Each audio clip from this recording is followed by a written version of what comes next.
सभी उम्मीद है आप सभी स्वस्थ होंगे, खुश होंगे। बच्चों, आज की हमारी वर्कशीट है वर्कशीट नंबर 102 ए।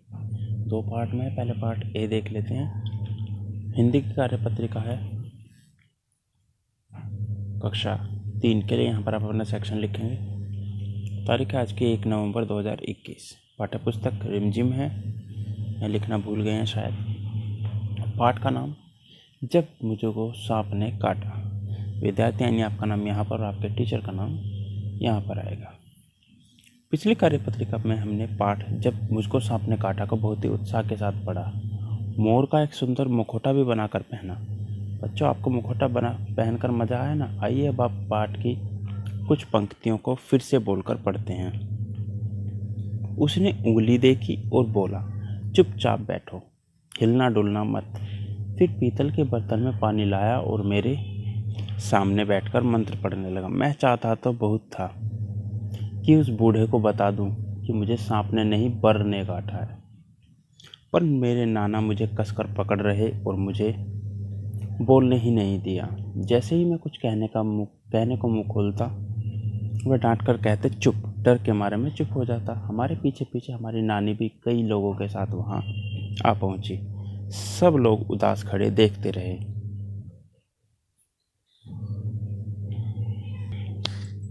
इसके बाद प्रश्न 1।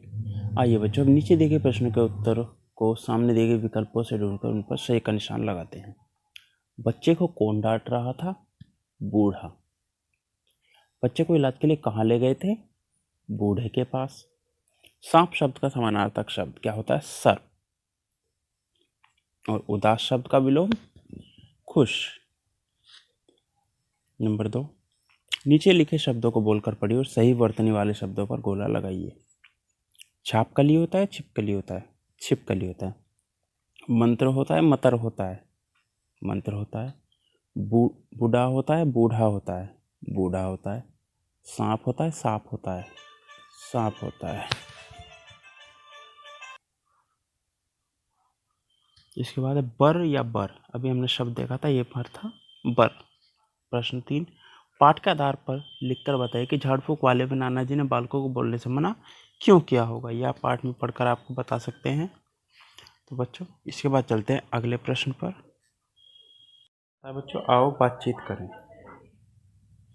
प्यारे बच्चों, साथ दिए गए चित्र को ध्यान से देखिए। आपको क्या लगता है कि चित्र में दिख रही महिला और बच्चे क्या बात कर रहे होंगे? देखिए, यह है यहाँ पर चित्र हमारा। इसमें एक महिला है, 2 बच्चे हैं, एक लड़का एक लड़की। अनुमान लगाकर उनके संवाद यानी बातचीत को जोर जोर से बोलिए और अपनी कॉपी में लिखिए। अभिभावकों के लिए सुझाव है यहाँ पर। बच्चों को बताइए कि एक अच्छा श्रोता बनना भी बहुत बड़ा गुण है। छोटा हो या बड़ा, हमें सभी की बातों को ध्यानपूर्वक सुनना चाहिए। तो बच्चों, आपको कार्यपत्रिका मज़ेदार लगी ना? अब बताइए आज आपने क्या नया सीखा।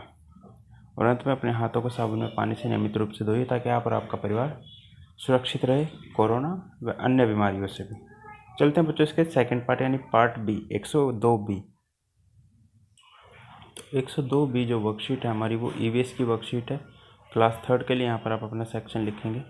डेट है आज की 1 नवंबर 2021। स्टूडेंट नेम यानी आपका नाम यहाँ पर और आपके टीचर का नाम यहाँ पर।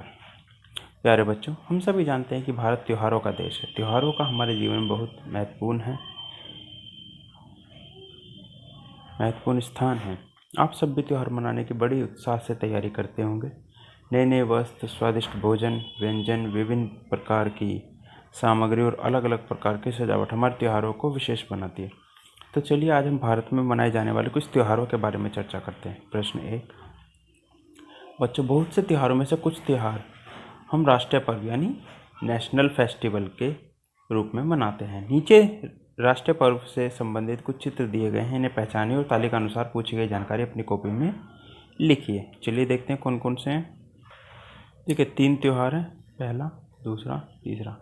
पहला यहाँ लिख देंगे, दूसरा यहाँ और तीसरा यहाँ। देखिए पहला जो है इंडिपेंडेंस डे यहाँ पर लिखा हुआ भी है, तो यहाँ पर आ जाएगा इंडिपेंडेंस डे। और कब मनाया जाता है? 15 अगस्त को। दूसरे में देखिए परेड निकाली जा रही है। परेड कौन से त्यौहार पर निकाली जाती है? गणतंत्र दिवस। अगर इंग्लिश में कहें तो रिपब्लिक डे। यहाँ पर लिख देंगे और यहाँ पर उसकी डेट होती है 26 जनवरी। और अंत में तीसरा गांधी जयंती। ये मनाया जाता है 2 अक्टूबर को हर साल। तो ये हमारे 3 राष्ट्रीय त्यौहार। बाकी सभी जो हैं कुछ क्षेत्रीय त्यौहार हैं, कुछ धार्मिक त्यौहार हैं, और भी अलग अलग तरह के लोकल फेस्टिवल भी हैं कुछ। इसके बाद आता है प्रश्न नंबर 2। बच्चों, पूरे वर्ष हम बहुत से त्यौहार मनाते हैं। इनमें से कुछ त्योहारों के चित्र नीचे दिए गए हैं। संकेत बॉक्स की सहायता से इन्हें पहचान कर अपनी कॉपी में लिखिए। चलिए देखते हैं। तो पहला चित्र, दूसरा, तीसरा, चौथा, 5वां, 6वां, 7वां, 8वां, और यहाँ दिए गए हैं 1 2 3 4 5 6 7 8। तो चलिए देखते हैं। सबसे पहले क्या बनाया जा रहा है बच्चों? दिए जलाए जा रहे हैं। कब होते हैं ये? दिवाली पर। तो दिवाली पर लिख देंगे नंबर 1। फिर क्रिसमस ट्री है, क्रिसमस पर नंबर 2। तीसरे पर गले मिल रहे हैं, तो ये होता है ईद का त्यौहार। 3 राखी। चौथे नंबर पर रक्षाबंधन।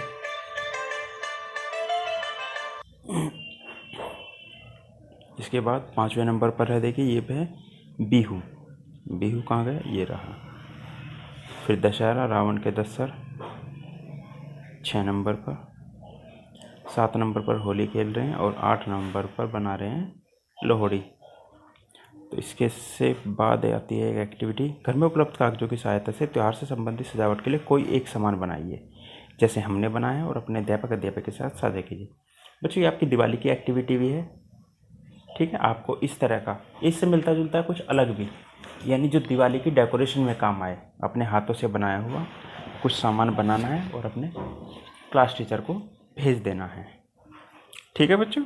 और अंत में अभिभावकों के लिए सुझाव है, बच्चों को त्योहारों की विशेषता बताते हुए, समझाते हुए त्यौहार किस प्रकार एक दूसरे से जोड़ कर रखने में सहायक होते हैं, ये समझाइए। और अंत में कोरोना से बचने के लिए 2 गज 6 फीट की दूरी बनाए रखें, ताकि आप और आपका परिवार सुरक्षित रहे। आज की वर्कशीट में बच्चों इतना ही। मिलते हैं कल नई वीडियो, नई वर्कशीट के साथ। तब तक अपना ध्यान रखिएगा। धन्यवाद।